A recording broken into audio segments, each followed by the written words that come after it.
You gave your trust freely. You let someone into your world, shared your truth, your vulnerabilities, your heart, and they shattered it. Now you're left staring at your screen, replaying every moment, wondering, should I send a message? Should I cut them off? Or should I pretend none of this ever happened? But here's the truth. Few people will tell you, real power isn't found in reaction, it's found in restraint. And the ancient Stoics knew exactly how to harness it. You were ignored, betrayed, hurt. And now your mind feels like a battlefield. Your emotions race ahead. Maybe if I just reach out one more time, maybe if I block them, they'll finally realize what they lost. Or maybe I should just act like I'm fine. This whirlwind of pain and impulse is where most people lose themselves. But pause, just for a moment. Ask yourself, does reacting out of pain ever bring peace? Stoic philosophy, practiced for over 2 millennia, offers something radically different. A calm, deliberate strength, a path built on silence, self-control, and dignity, not suppression, but liberation. In this video, we're going to explore 10 Stoic lessons, timeless, powerful principles on how to respond when someone wounds you emotionally. No, it won't be about sending that final message. No, it's not about blocking them or ghosting them either. What you'll learn here is deeper. It's a shift in posture, a reordering of your values, choosing peace over pride, energy over ego, emotional clarity over temporary validation. These are not quick fixes. They are lasting frameworks. And if you follow each step, you'll not only protect your inner peace, you'll command more respect, more strength, and more self-worth than ever before. Every lesson in this journey is designed to give you back control of your emotions, your decisions, and your direction. And the final lesson? It's the most important. It will redefine not just how you handle those who hurt you, but how you see yourself in every storm life throws your way. So don't rush, don't skip a second, because what you're about to hear may change the way you deal with emotional pain forever.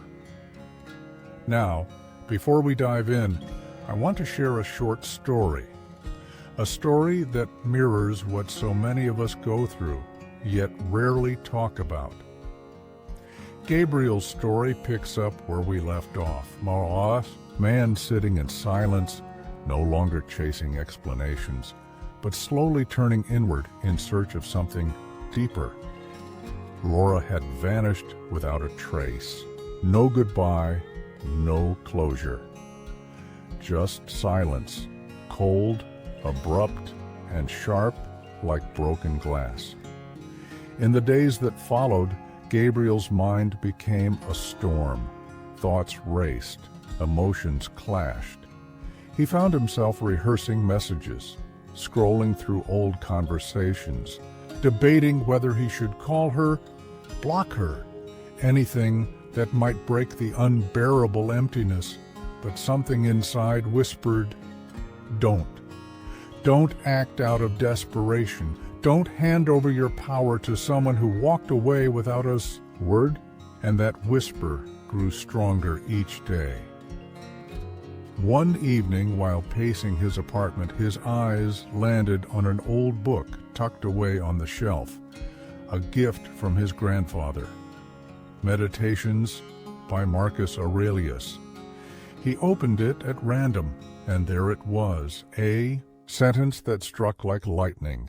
The best revenge is not to be like your enemy. Gabriel paused, closed the book, and sat in stillness. In that moment, something shifted. He didn't want to understand Laura anymore. He wanted to understand himself. Yes, the anger still surged from time to time. How could it not? But it no longer had the power to drown him. Instead of retaliating, Gabriel began to breathe, to walk, to write. He discovered that stillness was not weakness, it was strength in disguise. By observing his thoughts without acting on them, he began to untangle the grip Laura's silence had on him. He stopped waiting. He stopped checking his phone for that apology that, deep down, he knew would never come. And strangely, the less he hoped for anything from her, the more free he felt. A friend tried to nudge him back into the old game. Man, just block her already, vanish like she did. But Gabriel didn't feel the need anymore. Blocking her seemed small. What he had gained inside was far bigger. He had found peace, not in control or revenge, but in no longer needing validation. He stopped feeding his pride and began nourishing his mind. He returned to the gym, to books, to structure. He didn't rebuild the old version of himself. He built someone new, someone more in tune with who he wanted to become, not who others wanted him to be. Of course, the memories didn't vanish completely. Sometimes thoughts of Laura resurfaced, but they no longer stung. They were just fragments of a story he had already outgrown. He used to believe he needed her to be happy. Now he smiled at the thought because it wasn't true anymore. One day he heard from a mutual acquaintance that Laura had criticized him. She said, "You're too intense," they told him. Gabriel just exhaled, calmly. He understood something. Now, some people are so consumed by their own chaos, they can't even begin to handle the depth of someone else. This realization didn't make him bitter, it made him wiser. He was becoming someone else entirely, calmer, clearer, stronger. He no longer saw the pain as an injustice. He began to see it as a passage, a phase, a necessary part of transformation. And just as Gabriel's mindset evolved, it brings us to the first Stoic lesson, one that redefines how we approach emotional pain at its root. Let's begin. Gabriel had begun to change, not by forgetting the pain, but by transforming it. What once felt like a personal injustice now revealed itself as a powerful life lesson. One calm afternoon, as the sky softened into shades of gold, Gabriel opened his notebook. In quiet reflection, he wrote two simple words: "I forgive," not for her, for himself. Then he gently closed the notebook, not with resentment, not with bitterness, but with the peaceful acceptance of someone who no longer needed answers to move forward. No dramatic goodbyes, no angry messages, no blocking, just clarity, and the deep realization that true strength is not found in retaliation, but in inner freedom. And from that place of peace, we now begin. Lesson number 1. Define your value. Before you react, before you send that message, before you hit block, before you let your emotions take the wheel, pause, breathe, and if needed, be silent. The worst time to make any decision is when your pain is louder than your awareness. When someone hurts us, the first instinct is almost always emotional. We want a reaction. We want justice. We want them to know what they did. But here's the deeper truth. That burning desire to respond immediately often stems from a place of insecurity. A silent doubt whispering, "Am I not enough?" This is where Stoicism cuts through the noise like a sharp, steady blade. It doesn't tell you to ignore your pain. It invites you to see your pain without becoming it. The first thing a Stoic does when wounded, they don't lash out. They look inward. They reconnect with who they are before stepping into the storm. You cannot respond with wisdom if you're disconnected from your values. If you're unsure of your worth, even the smallest slight, an ignored message, a passive-aggressive comment, a cold rejection, can unravel you completely. You'll find yourself chasing the very person who hurt you, seeking validation from someone who turned away, justifying yourself to someone who wasn't even willing to listen. But stop and consider this. Your worth is not found in being accepted. It is found in standing firm. Firm in your dignity, firm in your boundaries, firm in your peace. Before you send that text, ask yourself, is this truly me speaking, or is it my neediness begging for relief? Before you block them, pause and reflect. Am I doing this from maturity or to leave a mark to be noticed? These questions are not easy. They require self-awareness, and self-awareness requires presence. So when the wound is fresh, don't act, reflect. Step back, not to escape, but to remember who you are. Find a quiet space. Write, think, ask. What do I value? What do I believe in? Who do I want to be in this moment? Once those answers become clear, many of the reactions you imagined will simply dissolve. You won't feel the urge to prove anything. You won't need dramatic gestures or silent withdrawals to get attention. Instead, your response, if any, will come from a place of calm, clarity, and strength. Maybe it'll be silence, not because you're cold, but because you've found peace. Maybe it'll be a single line that's direct, grounded, and free of emotional chaos. Whatever it is, it won't be impulsive. It will be intentional. Marcus Aurelius once wrote, "What is not good for the hive is not good for the bee." In other words, acting on impulse without reflection helps no one, not others, not you. You are part of something greater, your own integrity, your own evolution. And defining your value before you react is a radical act of self-respect. It means no more reshaping yourself based on how others treat you. No more begging for explanations.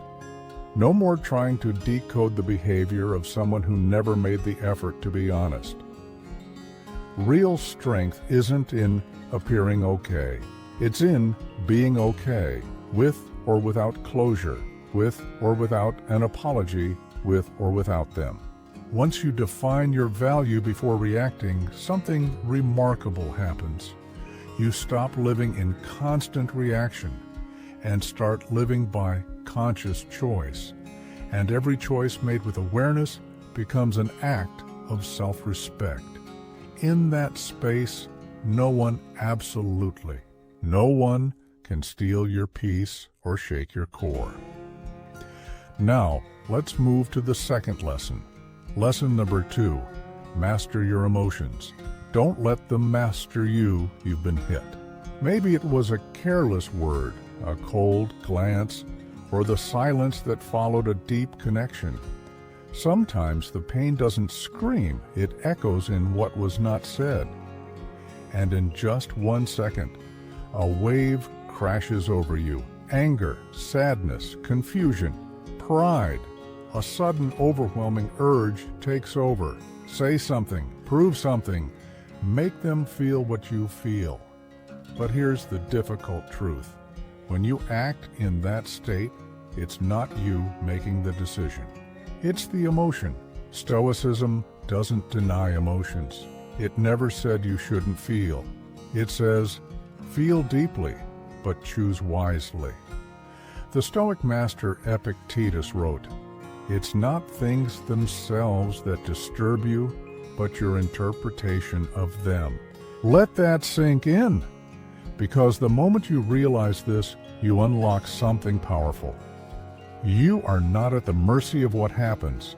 You are in charge of how you respond. Yes, you can feel anger, but you don't have to explode. You can feel pain, but you don't need to chase closure. You can feel disappointment and still choose dignity. Mastering emotions doesn't mean burying them. It means placing them in the passenger seat, not the driver's. They're part of the journey, but they don't steer the direction. So how do you put this into practice? Start with time. When the urge hits, pause. Do not act immediately. Don't send that message typed in all caps. Don't slam the door on someone or your own dignity. Give yourself a buffer. Sometimes that means 5 minutes. Sometimes it's a few hours. But that small space between what happens and what you choose to do with it, it's the difference between regret and respect. One of the most common traps people fall into is confusing intensity with truth. But intensity, unfiltered, unchecked, is often just chaos in disguise. Real strength? It's not loud. It's the calm that holds steady under fire. It's the inner voice that says, yes, I'm hurt, but I still get to decide how I respond. And you don't have to wait for a major crisis to practice this. In fact, the best training ground is everyday life. When a stranger cuts you off in traffic, when someone snaps at you in line, when a colleague throws a passive-aggressive comment your way. These are not just annoyances, they're small tests. Each one is an opportunity to build the muscle of reason over reaction. And when life throws you into deeper waters, when it's not a stranger, but someone you care about who hurts you, you'll already be strong enough not to drown in the emotion. The Stoic mind is not cold. It's clear, it doesn't ignore the storm. It simply refuses to hand over the ship's wheel to the waves. Even in turbulent seas, it sails with purpose. So here's the deeper meaning of mastering your emotions. It's protecting your freedom.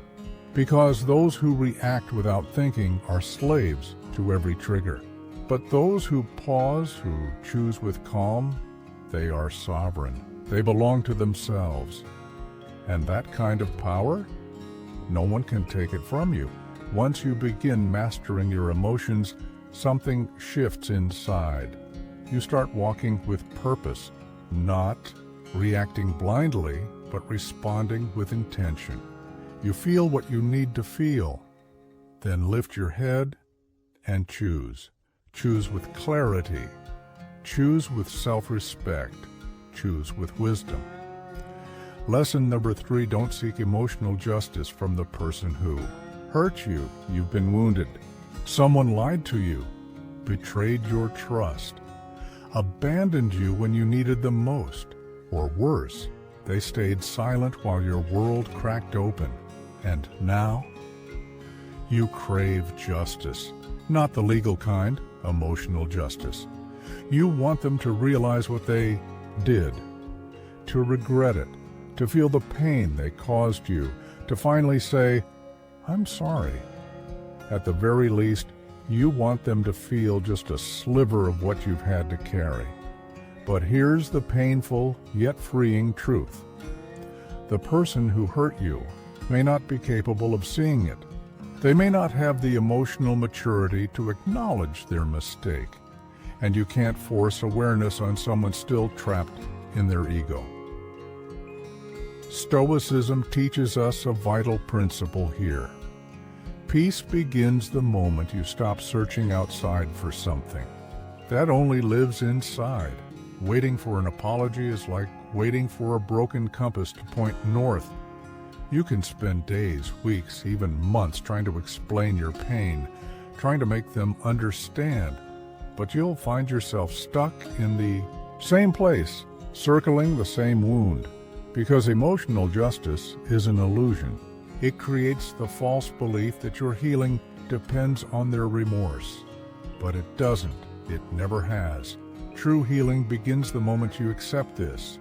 You do not need the other person's acknowledgement to move forward. You need your own permission to let go. So here's something practical. The next time you're tempted to write to them, to explain, to make them see, pause and ask yourself, am I seeking justice or am I craving recognition? And if you're honest, the answer is almost always the latter. When you do this, recognize what's happening.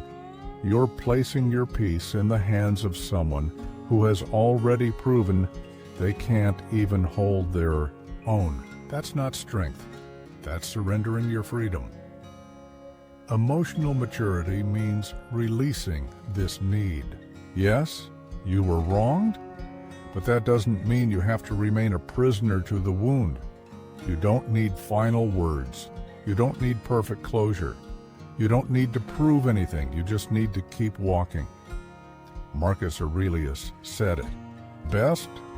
The best revenge is to be unlike the one who harmed you. That includes emotional conduct. You don't need to lower yourself to their level. You don't need their guilt to validate your pain. You only need the courage to put that burden down and move forward. And yes, maybe they'll move on without guilt, without apology, without looking back. But that doesn't erase what happened.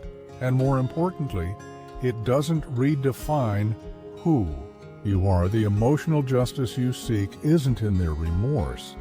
It's in your radical acceptance of reality. It's in how you choose to care for yourself. From this point on, after realizing that emotional justice doesn't come from others, but from within, you begin to reclaim something sacred, your own energy. You stop begging for closure and start creating space.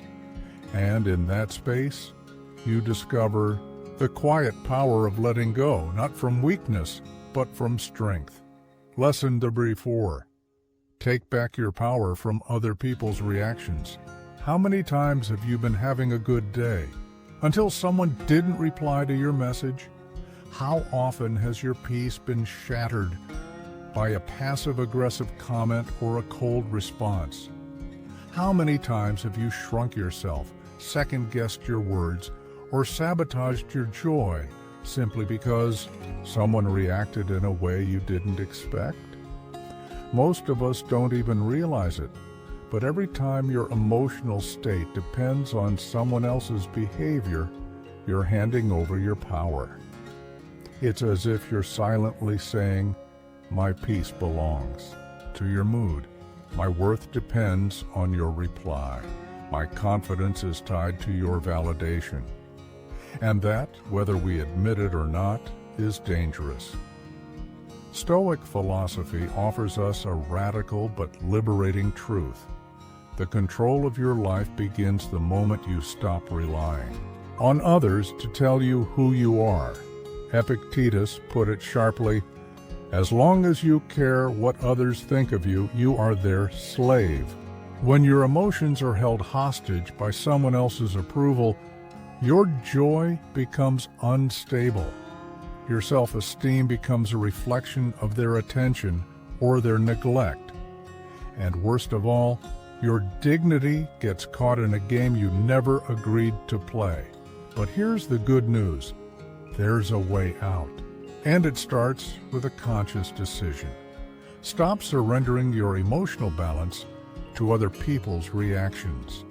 In real life, this means a few profound yet simple shifts. First, don't explain yourself just to be accepted. You don't need to justify your silence, your absence, or your evolution. Those who truly respect you won't need an explanation. And those who don't, they no longer deserve front row seats in your life. Second, stop expecting reciprocity to validate your kindness. You may give love, respect, or time and receive nothing in return. that doesn't make your gesture less meaningful.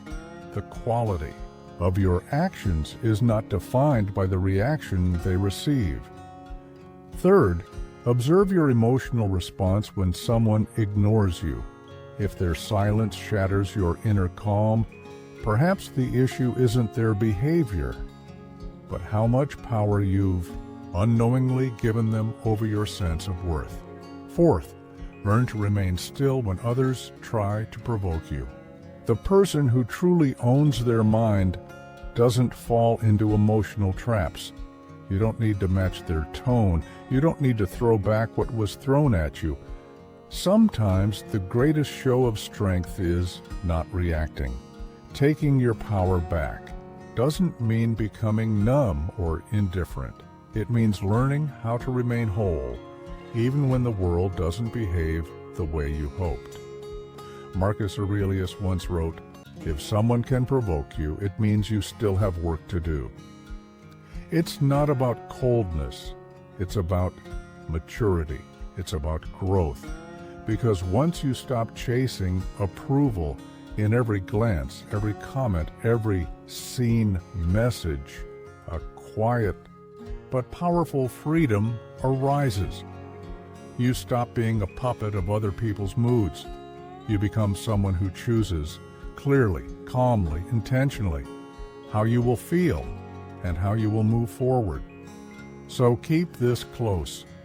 Those who react without thinking give away their power, but those who act with awareness, they stay in control. And that control over yourself, over your mind, your emotions, your actions, is the highest form of self-respect there is. Once you reclaim your emotional power from other people's reactions, you begin to recognize how often that power is tested, not through dramatic moments, but through subtle provocations. This brings us to a vital inner skill. Lesson number 5. Practice active indifference. Have you ever noticed how certain people seem to reappear just when you're finally finding peace? They don't reach out to reconnect with sincerity. They test boundaries. They ignore, then reappear. They provoke, not because they care, but because they want to know. Do they still have power over you? And when that happens, the mind floods with doubt. Should I respond? Should I finally block them? Would silence make me look weak? Or should I act like I don't care, just to show them? But here's the truth that Stoicism teaches. Ignoring with anger is still attention. Blocking out of pride is still emotional investment. Responding coldly is still part of the dance. You're still reacting. You're still in it. But there's another way. Deeper, subtler, and far more powerful. Active indifference. It's not passive avoidance. It's not numbing yourself. It's a conscious choice to no longer engage, not out of hate or pride, but because they no longer matter. Epictetus once said, "What is outside your control should not dominate your mind." And that's exactly what active indifference protects. Your mind. It's the art of choosing where your energy goes. And sometimes the most mature response isn't cold silence. It's genuine peace, because you're no longer emotionally attached. So what does this look like in real life? First, stop justifying your shift. If someone asks why you've grown distant or changed your behavior, you don't owe them an essay. You moved on. That's enough. Second, stop monitoring. Don't check their stories, their posts, their comments. That little curiosity. It's emotional residue. Every view, every peek keeps the thread alive. Third, refuse to engage in provocation. When people lose emotional control over you, they often attempt a comeback. Sarcasm, passive aggression, guilt-laced kindness. But when you're no longer invested, their games feel small. Your peace becomes louder than their noise. And that's the essence of active indifference. It's not coldness, it's clarity. It's emotional intelligence in action. It's understanding you don't need drama, revenge, or a grand goodbye. You only need one thing, the power to choose what enters your inner world. Marcus Aurelius put it simply, choose not to be harmed, and you won't be. This doesn't mean you become hardened. It means you become selective. You guard your attention. You protect your peace. And when you do that with awareness, the wound doesn't deepen. It begins to close. So practice active indifference not as a weapon, but as a shield. As someone who respects their energy, their time, their presence. Don't respond to prove how strong you are, and don't remain silent just to manipulate. Respond or don't, because your peace is no longer for sale. Once you've embraced active indifference, you begin to understand something even more powerful. True strength isn't found in proving you've moved on. It's found in no longer needing to prove anything at all. You move forward lightly, clearly, and calmly, like someone who finally knows that power doesn't come from reaction, but from freedom. Lesson number 6. Build a routine that heals, not one. That distracts after heartbreak, betrayal, or deep disappointment. The first instinct is to run. Run from the pain, run into noise, run toward anything that makes us feel something else. And in today's world, escape is easy. You scroll endlessly. You go to parties you don't enjoy. You binge watch shows to silence the inner chaos. You keep conversations light and surface level to avoid going deeper. But here's the truth. Most people miss. Relief is not the same as healing. You can laugh with friends all day. You can keep your calendar full and your phone buzzing. But when the noise dies down and you're finally alone with your own thoughts, that pain, it's still there, waiting, undealt with, untouched. Stoicism doesn't ask you to suppress pain. It asks you to face it with structure, not avoidance. Marcus Aurelius wrote, "Return to yourself. The rational mind is the only fortress that no one can take from you." He didn't say escape, he said return, not into distraction, but into rebuilding. Because healing isn't something that happens to you, it's something you build. And it begins with a routine, one that is deliberate, not reactive. So what does that look like? First, when you wake up, resist the urge to reach for your phone. Don't start your day reacting to the world. Start it by returning to yourself. Sit in silence, even if just for 5 minutes. Breathe, reflect, write. Give your mind room to feel before it's flooded by demands. Second, move your body, not to change how it looks, but to remind yourself that you're alive. Even a short walk or light stretching can release the tension that pain buries in your muscles. Emotion stored becomes energy released. Third, read, not to distract, but to rebuild. Choose books that guide you back to your center: philosophy, spirituality, personal growth. Feed your inner world with words that anchor you, not content that numbs you. Fourth, create. Use your hands, write, cook, paint, rearrange your space. When you create, you reclaim your sense of agency. And purpose, even in small doses, is medicine for a bruised soul. Fifth, connect, but do so with intention. Not every conversation is healing. Some are just noise that numbs. Seek out people who elevate you. One honest, meaningful exchange can heal more than 100 distractions ever will. And finally, move with your pain, not against it. Don't suppress it. Don't pretend you're fine. Let it walk beside you. Let it shape you. Let it teach you. You don't need to wait until you're fully healed to begin. You just need to begin, slowly, intentionally, consistently. Because building a healing routine isn't about perfection. It's about repetition. It's about choosing every single day to do things that align with who you want to become, not just to escape who you've been hurt by. Distractions may ease the ache for a while, but only intention transforms pain into peace. Remember this: healing starts not when you run from pain, but when you take it by the hand and walk through it. Until one day you look back and it's no longer following you. Once you start building a routine that truly heals rather than distracts, you begin to realize something deeper. Healing isn't just about what you do, it's also about how you think. And that brings us to the next essential insight. Lesson number 7. Rewrite the story internally. What happened, happened. Someone hurt you. They lied. They abandoned you without explanation.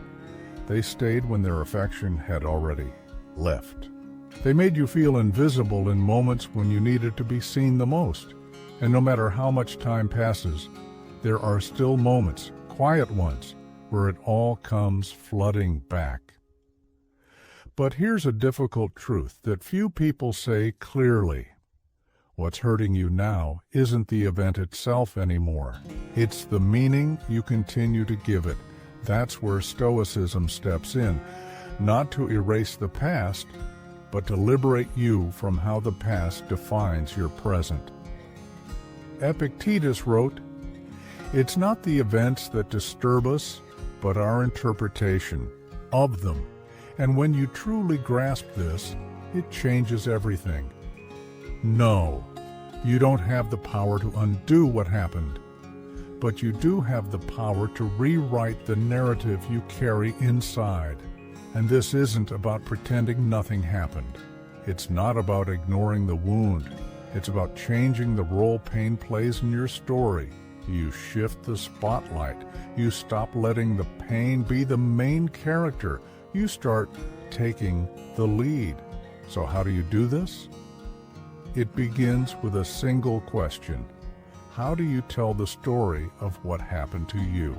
Do you say, "I was betrayed," or "I freed myself from someone who never valued me"? Do you think, "I was rejected," or "I was redirected towards something more aligned with who I truly am"? Do you repeat, "I was used," or "I learned something priceless from someone who didn't see my worth"? The words you use shape the weight the memory holds. It's not about romanticizing pain. It's about removing its power to paralyze you and giving it a role. That helps you move forward, because you are not the same person who got hurt. You've grown, you've awakened, you've survived.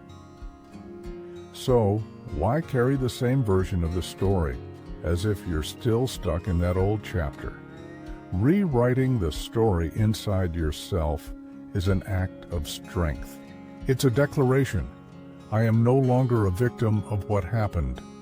I am the author of what happens next. Here's how you start. Sit with a pen and paper. Write out everything that situation taught you.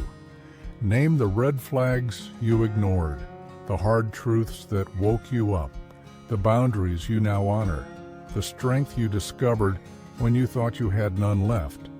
That's what rewriting looks like. And when the memory comes back, as it inevitably will, don't run from it. Welcome it. But respond with your new script. Tell your mind, I've already learned the lesson. I don't need to relive the pain. Marcus Aurelius once said, "The soul becomes dyed by the color of its thoughts."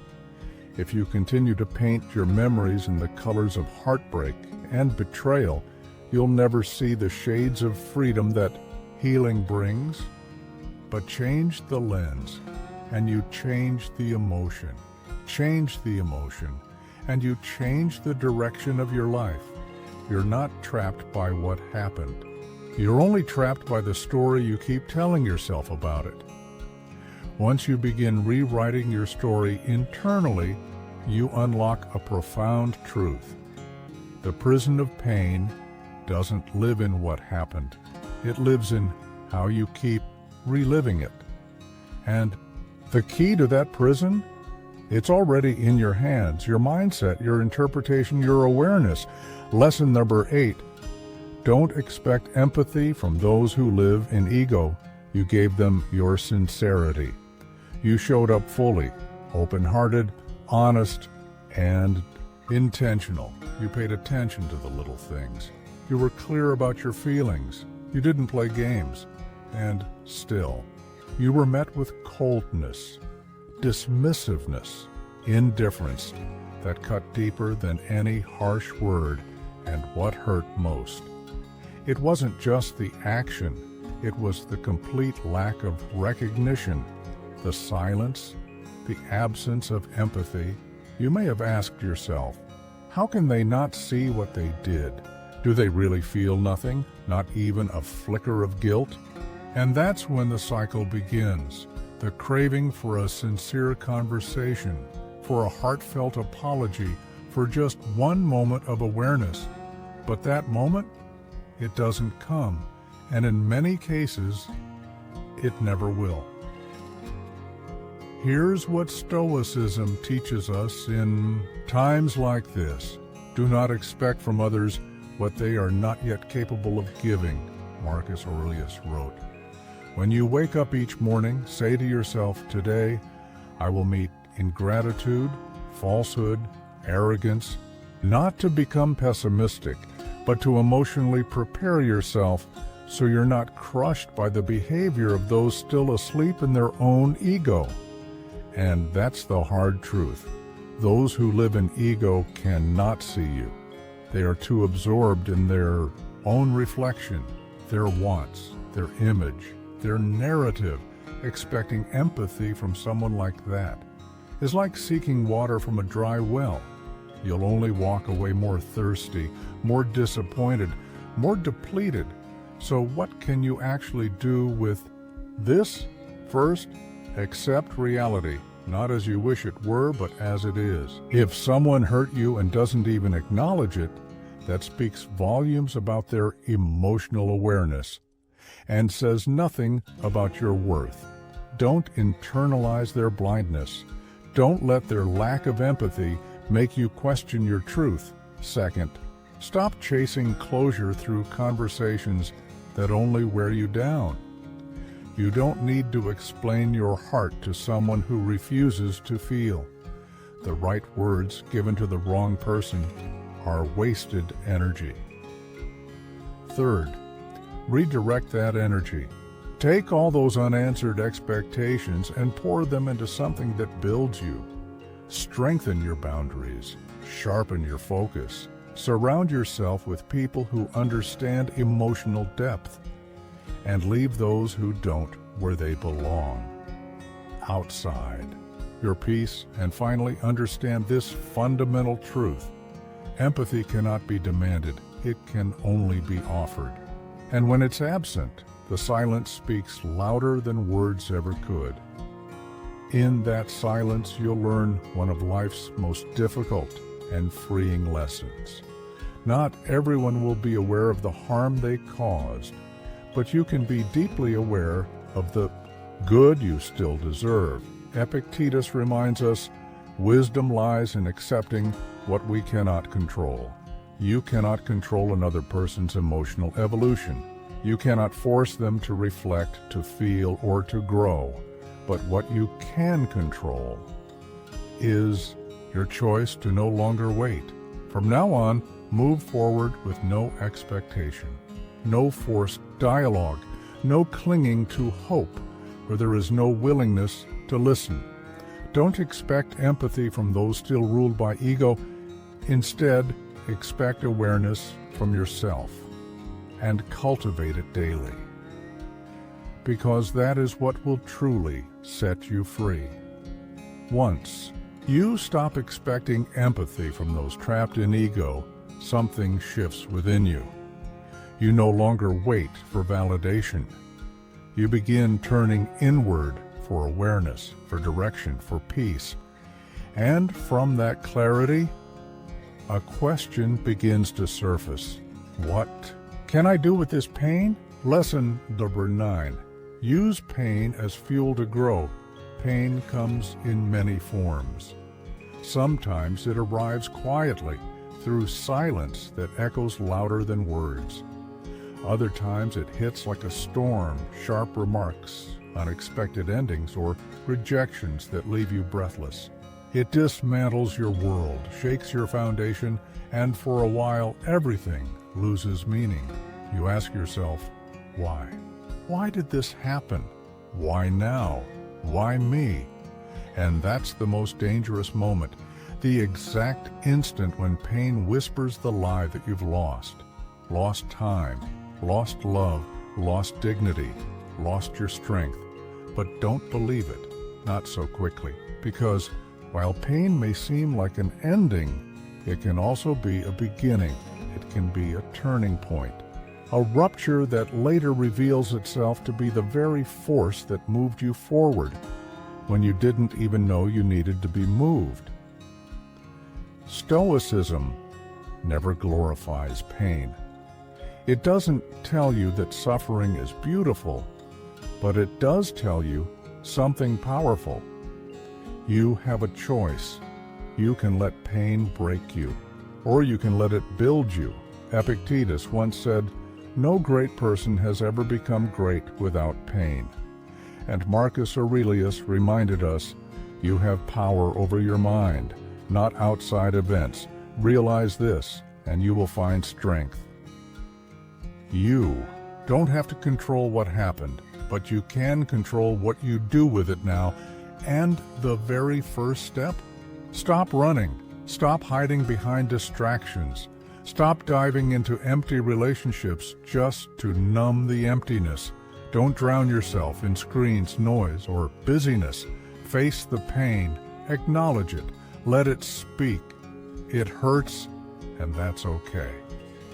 Pain only destroys when you pretend it isn't there. But when you allow yourself to feel it fully, without fear, without shame, it transforms. It becomes direction. It becomes fuel. Maybe you were betrayed. Maybe you were rejected. Maybe you were left behind. Now take it, all of it, and practice what the Stoics called the alchemy of the mind.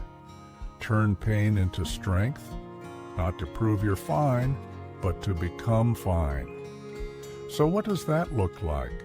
Change your routine, clean your space, organize your time, eat better, read books that nourish your mind, move your body, not to impress anyone, but to remember what it feels like to be alive. Don't do these things to escape the pain. Do them to reclaim your identity without pain at the center of it, because pain can be fertile ground. It can be the soil where a stronger version of you begins to grow, one that's more conscious, more grounded, more selective, wiser about boundaries, clearer in choices, and filled with a self-respect that no longer bends out of fear of being alone. And then, without even realizing it, something changes. The pain loses its grip, not because it vanishes overnight, but because you've grown beyond it. You'll still remember, but you won't remember with heaviness. You'll remember with clarity, even respect, because that pain, as cruel as it may have been, shaped you. It revealed the cracks in your armor and gave you the chance to reinforce them with real strength. So instead of asking, "Why did this happen to me?" ask, "What is this pain trying to teach me that I haven't yet learned?" The answer won't come from outside. It will rise from silence, from daily discipline, from moments of self-compassion, from the choice to get up again and again, even when it still hurts. Because growth is not a single leap, it's a construction, layer by layer, choice by choice. And if you don't waste your pain, if you face it, use it, and learn from it, then one day you'll look back and realize what once hurt the most became the very thing that made you unshakable. Once you've used pain as fuel to grow, you realize something profound. Healing doesn't mean forgetting what happened, but it does mean reclaiming your future by choosing not to let the past control it anymore. Lesson Tusker 10. Forgive in silence and move forward with ease. Forgiveness is one of the most misunderstood concepts in emotional healing. People often imagine it as a dramatic conversation, a tearful reconciliation, a shared apology, or a promise of change. They believe that to truly forgive, both people need to meet in mutual understanding. But real life, especially when you're dealing with emotionally immature or selfish individuals, doesn't always offer such closure. In fact, most of the time, the person who hurt you won't even recognize what they did. There will be no apology, no realization, no ending that feels fair, and that's exactly why silent forgiveness is so powerful. From the Stoic perspective, forgiveness isn't something you give to the other person. It's not a gift to them. It's an act of liberation. For you, Marcus Aurelius once said, "The best revenge is to be unlike those who have wronged you." Holding on to grudges, waiting for apologies, or nursing resentment that only keeps you tied to the pain. You stay emotionally attached to someone who may have already walked away without a second thought. And here's the truth most people don't realize. That emotional attachment isn't held by the past. It's fueled by your own expectations, your desire for emotional justice, your longing to be acknowledged, your hope that they'll one day understand. But forgiveness in silence is the moment you stop waiting. You accept that you can't control someone else's conscience. You can't force recognition. But what you can control is what you carry. You get to decide. Will I keep feeding the pain? Will I keep waiting for closure that may never come? Will I let this person live rent-free in my peace of mind? Because the longer you hold on, the heavier it becomes. And that weight doesn't just sit quietly, it slows you down. It clouds your joy. It dims your lightness. It holds you back from stepping fully into who you could be. So what does this kind of silent forgiveness look like in practice? Start with introspection. Sit with yourself. Write down everything, what you wish you had said, the emotions you never expressed, the things that still feel unresolved. Then read it slowly. Honor it. And when you're ready, let it go. Tear it. Burn it. Discard it. Not in anger, but with peace. Because those emotions no longer need to travel with you. This simple symbolic gesture affirms your choice to release what is no longer in your control, and then redirect your energy. The pain someone caused you may always be part of your story, but it does not have to define your identity. Stop circling around what happened. Start focusing on what you're creating now. Set new goals. Rebuild your vision. Reinforce your boundaries. And prove your worth, not through words, but through consistent, intentional action. And here's one more truth. Forgiving in silence also means not trying to educate the person who hurt you. Sometimes we believe that if we just explain it the right way, if we articulate the pain clearly enough, they'll finally see the harm they caused. But not everyone is ready for that kind of awareness, and expecting it is once again placing your peace in their hands. So don't wait for their realization. Don't perform your pain in hopes they'll learn from it. Instead, choose to rise quietly, steadily, fully, after learning to forgive. In silence, the final step becomes clear. Let go, not because they deserve it, but because you do. Let go of needing emotional justice. Let go of waiting for the perfect ending. Because sometimes the most powerful closure is the one you give yourself. Final reflection. Let go and move forward with grace. Moving forward with ease doesn't mean pretending it never hurt. It means releasing the need for emotional resolution with the one who caused the pain. You don't need their apology to close the chapter. You don't need mutual understanding to place the final period. You don't need to agree to move on. You can walk away, cleanly, quietly, completely, and that's not weakness. That's strength. That's self-respect. That's what emotional maturity really looks like. Because forgiving in silence and moving forward with grace isn't about making peace with them. It's about making peace within yourself. You deserve more than carrying emotional baggage.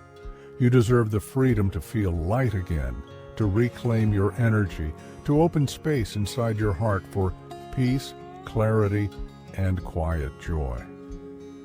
And that peace? It doesn't arrive when someone else fixes what they broke.